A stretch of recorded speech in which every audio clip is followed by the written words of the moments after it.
우리는 지난 2주간 우리 교회의 이름인 늘봄의 의미를 알아가며 믿음의 성도의 삶은 어떠해야 하는지 말씀으로 함께 나누었습니다.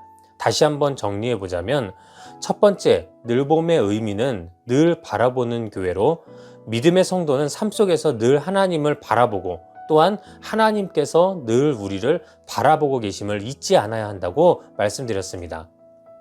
두 번째, 늘봄의 의미는 늘 봄과 같은 교회로, 봄비를 통해 온 땅에 생명이 솟생하듯 믿음의 성도와 교회는 예수 그리스도를 통해 늘 생명을 품고 살아야 하며 나아가 세상에 그 생명을 전달하는 복음의 통로가 되어야 한다고 말씀드렸습니다. 오늘은 늘봄의 마지막 의미인 늘 돌보는 교회라는 의미를 성경을 통해 알아보고 성도와 교회 공동체의 믿음의 삶은 어떠해야 하는지 은혜를 나누고자 합니다. 여러분, 돌봄이란 무엇일까요? 돌봄이라는 단어를 국어사전에서 찾아보니 그 뜻을 건강 여부를 막론하고 건강한 생활을 유지하거나 증진하고 건강의 회복을 돕는 행위라고 정의하고 있었습니다. 또한 돌봄의 어원을 국립국어원에서는 이렇게 설명하고 있는데요. 돌보다는 돌다와 보다의 의미가 합쳐진 합성어이고 그 뜻이 예전에는 고개를 돌려 보다라는 뜻이었지만 현대로 오면서 그 의미가 조금씩 변화되어 지금은 원을 그리듯 대상의 주위를 움직이며 살펴보다라는 뜻이 되었다고 합니다. 우리가 여기서 알 수 있는 돌봄의 개념은 무엇이겠습니까? 첫째, 돌봄의 대상은 차별 없이 누구라도 될 수 있어야 한다는 것입니다. 내가 아는 사람만, 아니면 내가 좋아하는 사람만이 아니라 또한 가진 것이 없는 불쌍한 사람만, 혹은 몸이 아픈 사람만이 아니라 때로는 이와는 반대의 상황에 있다 할지라도 도움이 필요한 모든 대상이 바로 돌봄의 대상이 될 수 있음을 우린 알아야 합니다. 또 둘째로는 돌봄에는 내가 아닌 그 대상을 먼저 바라보는 시선이 필요하다는 것입니다. 이는 돌봄의 기준이 내가 아닌 도움이 필요한 상대방에게 있음을 뜻합니다. 국립국어원의 어원에서 보듯이 내가 누군가를 돌본다는 것은 한시도 그 대상에서 눈을 떼지 않고 상대방을 위해 모든 것을 지켜보고 살펴보는 나의 헌신이 필요한 것입니다. 우리는 흔히 내가 누군가 혹은 무엇인가를 돌봐야 하는 상황에 놓일 때 그들의 모습이나 상황보다 내가 가진 시간, 재력, 또 환경 등의 조건을 먼저 바라보곤 합니다. 하지만 진정한 돌봄은 나를 먼저 보고 남는 시선을 상대방에게 주는 것이 아니라 그 대상에게 기준을 두고 그들을 먼저 바라보며 그들을 위해 나를 헌신하며 나아가는 것입니다. 내용이 좀 어렵고 헷갈리실 것 같아서 다음의 이야기를 준비하였습니다. 몇 년 전에 유튜브 애니멀미디어닷컴이라고 하는 채널에 영상이 하나 올라왔습니다. 그런데 이 영상은 순식간에 사람들의 흥미를 끌었고 그 결과 지금까지 무려 약 899만 건의 조회수를 기록하게 되었습니다. 심지어 그 영상은 우리나라 뉴스에서 해외 토픽으로 전할 정도로 굉장히 유명세를 타게 되었는데요. 그 영상은 미국 사우스캐롤라이나주 머틀비치 동물원에 있는 한 독특한 새끼 호랑이 사육사에 관한 내용이었습니다. 이 사육사가 유명세를 타게 된 이유는 그 사육사가 사람이 아닌 바로 오랑우탄이었기 때문입니다. 지금 나오는 사진에서 여러분들 보시듯이 이 오랑우탄은 자신의 새끼도 아니고 더욱이 자신과 같은 종도 아닌 새끼 호랑이들을 마치 자신의 새끼를 보살피듯이 돌보았고, 더 놀라운 것은 새끼 호랑이들도 이 오랑우탄을 마치 어미 따르듯이 따랐다는 것입니다. 제가 오늘 설교를 준비하면서 돌봄에 대해 어떻게 설명을 해야 하나 하고 묵상하고 고민하고 있을 때 바로 이 영상이 떠올랐습니다. 실제 많은 사람이 이 영상을 그저 하나의 흥미거리가 아니라 이 영상을 통해 많은 감동을 받게 되었음을 전하였는데요. 그 이유가 이 영상 속의 오랑우탄의 모습을 통해 바로 오늘 우리가 정의 내리고 있는 진정한 돌봄의 모습을 보게 되었기 때문입니다. 오랑우탄에게는 그 대상이 자신과 아무 상관이 없는 호랑이였음에도 불구하고 최선을 다해 차별 없이 그들을 돌보았으며, 또한 호랑이는 육식동물 중에서도 최상위 포식자이기에 후에 자신에게 위험한 대상이 될 수 있음에도 불구하고 오랑우탄은 그저 그 새끼 호랑이들을 지극정성으로 돌보는 것에만 집중하였습니다. 이처럼 대상에 대한 차별 없이, 그리고 자신의 삶에 대한 걱정이 먼저가 아닌 돌봄의 대상에 먼저 집중하여 나아가는 그 모습이 바로 우리 안에 있어야 하는 진정한 돌봄의 모습인 것입니다. 그리고 이 돌봄의 모습이 바로 예수님께서 오늘 성경을 통해 우리에게 알려주신 돌봄의 사명과도 동일함을 우리는 또한 기억해야 합니다. 예수님께서 이 땅에 오신 목적이 무엇인가요? 그것은 바로 죄에서 모든 인류를 회복시키시기 위함입니다. 회복이 필요한 대상에게 돌봄의 모습으로 우리가 나아가야 하듯이 예수님은 그런 회복이 필요한 우리에게 오셔서 우리를 돌보신 것입니다. 실제 성경은 베드로전서 5장 7절에 너희 염려를 다 주께 맡기라. 이는 그가 너희를 돌보심이라 라고 증거하면서 주님은 우리를 돌보시는 분임을 분명히 말하고 있고, 또 성경 시편 121편 8절에는 여호와께서 너의 출입을 지금부터 영원까지 지키시리로다 라고 증거하면서 주님은 우리를 시간과 공간을 넘어 영원히 돌보시는 분임을 분명히 말하고 있습니다. 즉 주님께서 우리의 회복을 위해 우리를 돌보시고 지키심은 이미 명백하게 성경을 통해 증거된 것입니다. 그렇다면 주님께서는 과연 우리를 어떻게 돌보신 것일까요? 아까도 말씀드렸듯이 예수님의 인류를 위한 돌봄은 차별이 없는, 그리고 인류의 회복을 위해 자신의 모든 것을 희생하는 헌신으로 보여주신 돌봄이었습니다. 예수님께서 이 땅에 오신 것은 특정한 누구만의 구원자가 되기 위해서 오신 것이 아닙니다. 그분은 차별 없이 온 세계와 모든 인류의 구원자로 이 땅에 오셨으며, 또 자신의 모든 것, 생명까지도 죄인이었던 우리를 위해 내어주시고, 결국 그 헌신으로 인해 우리는 구원받은 하나님의 자녀가 될 수 있었던 것입니다. 생각해 보십시오. 만일 예수님이 조건을 내세워서 이런 조건에 합당한 사람들만을 위해 내가 왔고 그들에게만 구원이 임할 것이다 라고 말씀하셨다면, 그리고 또 예수님께서 내가 하나님의 아들이고 내가 곧 하나님인데 내가 어찌 하찮은 피조물인 인간의 죄 때문에 죽어야 하는가? 난 그렇게 할 수 없다 라고 말씀하셨다면, 아마 우리는 죄 가운데서 나서 죄인으로 살다가 결국 죄인으로 죽어 영원한 형벌을 받는 그런 희망 없는 저주받은 존재가 될 수밖에 없었을 것입니다. 세리와 죄인들과 함께 식사하는 예수님을 보며 이를 비난하던 바리새인들에게 예수님께서는 건강한 자에게는 의사가 쓸데없고 병든 자에게야 쓸데있느니라. 너희는 가서 내가 긍휼을 원하고 제사를 원하지 아니하노라 하신 뜻이 무엇인지 배우라. 나는 의인을 부르러 온 것이 아니요 죄인을 부르러 왔노라 라고 말씀하시면서 예수님의 인류를 위한 돌봄에는 그 어떤 조건도 또 그 어떤 차별도 있을 수 없음을 분명히 말씀해 주셨습니다.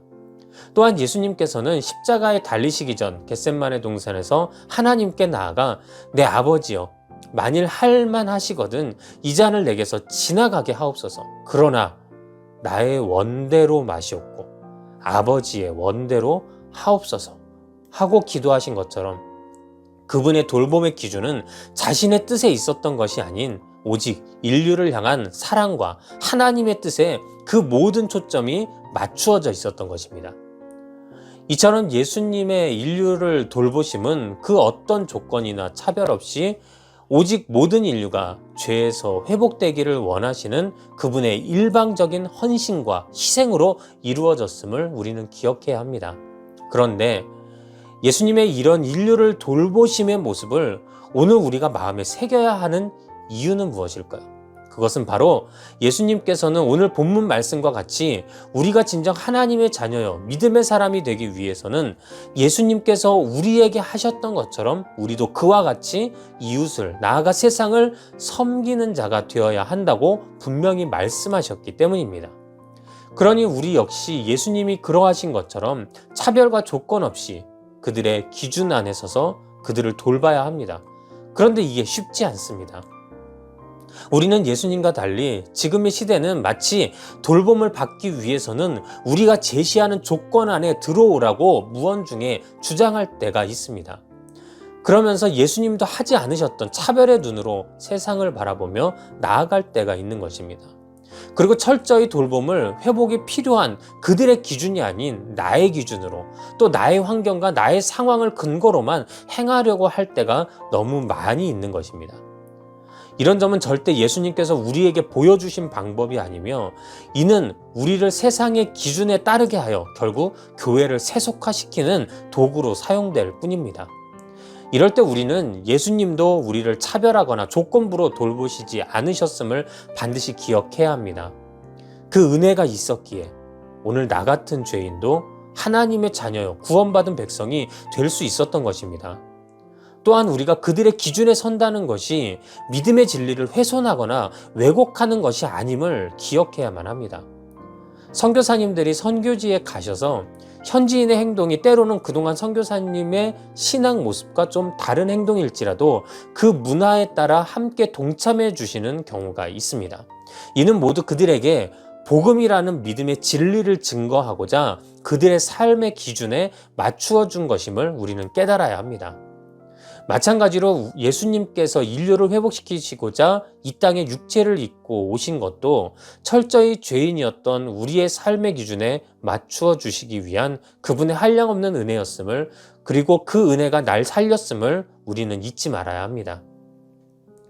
그래서 예수님은 오늘 말씀을 통해 너희를 위해 내가 너희에게로 와서 너희를 돌보아 회복시킨 것처럼 너희 역시 이 세상을 나와 같이 사랑으로 돌보고 회복시키라고 우리에게 명하시는 것입니다.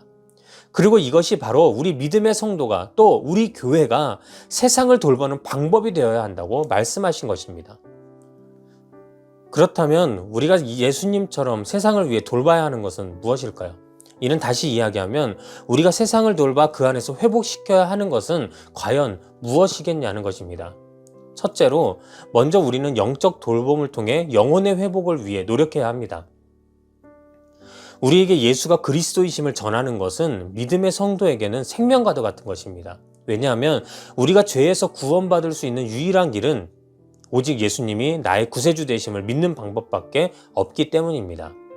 때문에 복음은 우리의 생명이고 나아가 세상을 구원할 생명줄인 것입니다. 그리고 교회는 바로 그 복음을 전파할 증인의 사명을 받은 성도들의 모임임을 우리는 잊지 말아야 합니다. 예수님께서도 승천하시기 마지막에 누가복음 24장 48절에 너희는 이 모든 일의 증인이라 라고 말씀하시면서 당시에 있던 사람들뿐 아니라 오늘날 성경을 통해 주님과 함께 나아가는 모든 성도들을 믿음의 증인으로 세우셨음을 우리는 기억해야 합니다. 예전에 꿈을 꾼 적이 있습니다. 그 꿈속에서 제가 천국 앞에 있는 것입니다. 야, 드디어 내가 천국에 왔구나 하는 기쁜 마음이 들었습니다. 그리고 앞을 보니 천국으로 들어가는 입구가 보이고 그곳에 수많은 믿음의 사람들이 천국으로 들어가기 위해서 모여 있는 것을 제가 보았습니다. 그래서 저도 그들에게 다가갔는데 가까이 다가가니까 거기에는 그동안 저와 함께 신앙생활 하셨던 성도님들이 계신 것입니다. 그래서 너무나도 반가워서 장로님, 권사님, 집사님, 성도님 할렐루야 하면서 다가갔는데 가까이 간 순간 전 너무 놀라고 말았습니다. 제가 너무 놀란 이유는 그들이 천국문 앞에서 울고 있는 것입니다. 그것도 너무 서럽게 우는 것입니다. 그래서 제가 아니 왜 이 좋은 천국문 앞에 와서 울고 계세요? 라고 물어봤더니 그분들이 하시는 말씀이 목사님 어떡해요? 저는 믿어서 이렇게 천국 왔는데 우리 자녀가, 내 가족이, 내 친구가, 내가 사랑하는 사람이 여길 못 왔어요. 그런데 어떻게 나만 천국에 들어가요? 라고 말하면서 더 목 놓아 우는 것이었습니다. 그러고는 이내 잠에서 깨어났습니다. 그 꿈을 꾸고 나서 저에게 확실하게 들었던 생각은 이것이었습니다. 우리는 그동안 세상을 향한 돌봄을 그저 경제적, 사회적 약자들에게 그들의 필요와 편의를 채워주는 것이 최고라고만 생각하곤 했습니다. 그러나 이 꿈 이후로 그들의 생활을 돌보는 것보다 더욱 먼저 되어야 할 돌봄이 바로 그들의 영혼의 회복을 위한 영적 돌봄임을 깨닫게 된 것입니다. 때문에 우리는 언제든 그리고 어디든 예수 그리스도가 모든 인류의 구세주 되시고 또 이를 믿는 자만이 영원한 생명의 구원을 얻을 수 있는 하나님과의 관계가 회복되는 자들임을 분명히 전해야 할 것입니다. 두 번째로, 우리는 삶의 돌봄을 통해 힘들어하고 어려움에 처한 자들을 실제적으로 돌보아야 합니다. 예수님의 사역의 주된 방향은 천국의 비밀을 알게 하시고 그 천국에 가까이 왔음을 우리에게 전하시는 일이었습니다. 하지만 여기서 그 사역이 끝난 것이 아니었습니다. 예수님은 끊임없이 천국의 비밀을 전파하셨지만 동시에 끊임없이 가난한 자, 헐벗은 자, 병든 자, 심지어는 죄인들까지도 회복시키시고자 하셨던 것입니다. 마태복음 4장 23절에 예수께서 온 갈릴리에 두루 다니사 그들의 회당에서 가르치시며 천국 복음을 전파하시며 백성 중에 모든 병과 모든 약한 것을 고치시니 라는 말씀처럼 주님은 사람들의 병든 몸을 치료하셨고, 요한복음 11장 35절에 예수께서 눈물을 흘리시더라 라는 말씀처럼 예수님은 사람들의 아픔에 함께 공감하여 우셨습니다. 또 요한복음 6장 11절에 예수께서 떡을 가져 축사하신 후에 앉아있는 자들에게 나눠주시고 물고기도 그렇게 그들의 원대로 주시니라 라고 기록되어 있듯이 사람들의 배고픔을 해결해 주셨으며, 요한복음 8장 11절에 나도 너를 정죄하지 아니하노니 가서 다시는 죄를 범하지 말라 라고 말씀하신 것처럼 주님은 죄로 얼룩진 우리의 삶을 야단치지 아니하시고 오히려 용서하셨던 분이십니다. 이처럼 예수님의 세상을 향한 돌봄은 누구보다도 현실적이었고 또 실제적, 즉각적이었습니다. 돌봄이 필요한 그 자리, 그 시간에 예수님의 돌봄은 이루어졌고 이로 인한 놀라운 기적의 역사를 성경은 기록하고 있는 것입니다. 그리고 이러한 예수님의 돌봄은 수많은 믿음의 사람들과 제자들을 만들어내는데 귀한 출발점이 된 것입니다. 이는 우리 믿음의 성도도 또 교회도 마찬가지가 되어야 합니다.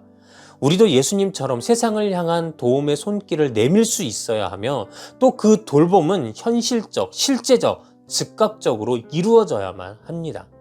그리고 이를 통해 세상에 예수 그리스도의 복음을 전할 수 있는 문을 여는 교회가 되어야만 하는 것입니다. 제가 처음 교구를 담당했을 때 독거노인이셨던 80이 넘은 노집사님이라는 분이 계셨습니다. 그분은 연세도 많으신 데다 홀로 사시는 독거노인이셔서 늘 나라에서 나오는 조금의 생활비와 식료품으로 하루하루를 살아가시던 분이셨습니다. 그러던 중 하루는 교회에서 총동원 전도주일 행사를 하게 되었고, 모든 성도님들은 그날 한두 명의 새신자를 인도하여 교회로 오셨지만 이 노집사님께서는 혼자서 무려 16분이나 이끌고 교회로 오게 된 것입니다. 그런데 그분들 모두가 노집사님을 대장 이러면서 따라오셨고, 어떤 할아버지는 제가 교회에 등록하시게 된 이유를 물어보자 우리 대장이 가자고 하니까 왔지요. 대장이 말하면 우린 해야 해요 라고 말씀하시는 것입니다. 그렇게 많은 분을 교회로 어떻게 모시고 오실 수 있었는지를 나중에 노집사님께 여쭤보니까 청동원 전도주일에 새신자를 데리고 교회를 가고 싶었는데 워낙 가진 게 없고 나이도 많다 보니 전도하고자 하는 분들에게 해줄 것이 없더랍니다. 그런데 그때 하나님께서 지혜를 주셔서 그분들을 위해 자신이 할 수 있는 섬김을 찾게 하셨는데요. 그것은 바로 노인정에서 매일 점심밥 봉사를 해드린 것입니다. 나이 80이 넘은 할머니께서 그것도 매일같이 이 봉사를 지속하셨던 것은 절대로 쉬운 일이 아니었습니다. 그런데 그렇게 노인정에서 집사님이 해주신 밥을 드시며 즐거워하셨던 분들이 집사님의 헌신에 감동하게 되었고, 그때부터 집사님을 대장이라고 부르기 시작하였으며, 그 대장이 교회를 가서 예수님을 믿자고 하니까 그분들은 너무나도 당연한 듯이 기쁜 마음으로 그것도 16분이나 교회를 찾아오게 된 것이었습니다. 그렇습니다. 이처럼 우리가 주님 때문에 내민 선한 손길은 상대방의 마음의 문을 열게 만들어 결국 그들로 하여금 자연스럽게 복음을 받아들이도록 만드는 귀한 매개체가 되는 것입니다. 그렇기에 우리는 예수님이 그러하셨던 것처럼 끊임없이 세상을 섬기고 세상에 그리스도의 선한 영향력을 나타내고자 노력해야만 합니다. 노집사님도 기도하시면서 삶의 자리에서 돌봄의 방법을 찾아낸 것처럼 오늘 예배에 함께하고 계신 모든 성도님들께서도 자신의 삶의 자리에서 그 헌신의 방법과 또 봉사의 자리를 찾으시고 주님께 기도함으로 그 돌봄의 방법을 찾아내어 예수님처럼 세상을 섬기시기를 주님의 이름으로 부탁드립니다. 사랑하는 여러분, 이제 말씀을 마치겠습니다. 아까도 말씀드렸듯 예수님께서 우리에게 오셔서 우리를 돌봐주시고 회복시켜 주셨기에 오늘 우리가 구원받은 하나님의 자녀요, 또 하나님의 백성이 될 수 있었던 것입니다. 그리고 이제는 오늘을 그 믿음으로 살고 있는 우리가 예수님께서 나에게 그리하셨던 것처럼 회복이 필요한 세상을 위해 헌신하며 돌봐야만 하는 것입니다. 그 돌봄에는 어떤 차별이나 조건이 있어서는 안 되며 또 내 기준이 아닌 그 돌봄이 필요한 자들의 기준에서 모든 일이 이루어져야만 할 것입니다.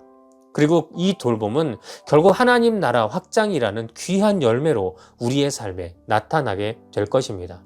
바로 이것이 우리 교회의 마지막 늘봄의 의미인 것입니다. 지금까지 교회의 이름에서 알 수 있었듯이 늘 바라보는, 그리고 늘 생명의 봄이 넘쳐나는, 그리고 늘 돌보는 그런 늘봄교회가 될 때 우리가 속한 세상에, 가정에, 직장에 우리는 귀한 은혜의 통로로 사용되어질 것이며 나아가 우리는 하나님의 자랑과 기쁨이 되는 귀한 증인의 삶을 사는 진실된 믿음의 사람들이 될 것입니다. 이를 꼭 기억하시고 늘 교회를 위해 또 여러분들을 위해 함께 기도하며 나아가는 모든 성도님이 되시기를 주님의 이름으로 축원합니다. 기도하겠습니다. 하나님 감사합니다. 오늘도 부족한 종이 주님의 말씀을 전했습니다. 하지만 이 시간 주님께서 역사하셔서 그 말씀을 통하여 우리 성도들에게 은혜가 전해지게 하여 주시고 우리 성도들의 삶 속에서도 주님께서 주신 것과 같이 그 사랑으로 세상을 섬기고 회복시키며 세상을 돌보며 나아갈 수 있는 우리 귀한 성도들이 되게 하여 주시옵소서. 주님께서 오늘도 우리와 함께 하심에 감사와 영광 올려드리오며 예수님의 이름으로 기도드렸사옵나이다. 아멘.